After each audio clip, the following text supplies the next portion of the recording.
বাচ্চা মারা যায়নি। এখনো কিন্তু আপনারা দেখাতে পারবেন বাচ্চা মারা গেছে।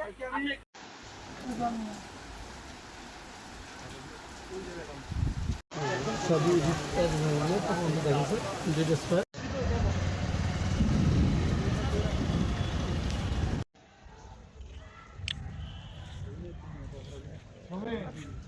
যোগে popular medicine corner and surgical hospital road Gobindaganj Gaibandha এই দোকানে আমরা মোবাইল কোর্ট পরিচালনা করি। আমি প্রসিকিউটর হিসেবে এবং এখানে এসিলেন সাহেব বিজ্ঞ এক্সিকিউটিভ ম্যাজিস্ট্রেট ও জেলা বিজ্ঞ এক্সিকিউটিভ ম্যাজিস্ট্রেট ও সহকারী কমিশনার ইনার তত্ত্বাবধানে ও সেখানে গিয়ে আমরা এক্সপায়ার্ড ওষুধ পাই এবং এক্সপায়ার্ড ওষুধ রাখা ওষুধ ও কসমেটিক্স আইন 2023 এর 40-এর খ ধারা লঙ্ঘনের সামিল এবং এখানে 1 বছরের কারাদণ্ড ও 50,000 টাকা জরিমানার বিধান রয়েছে। তো এসিলেন্ট স্যার অভিযুক্ত ব্যক্তিকে 15 দিনের কারাদণ্ড ও 50,000 টাকা জরিমানা করেছেন।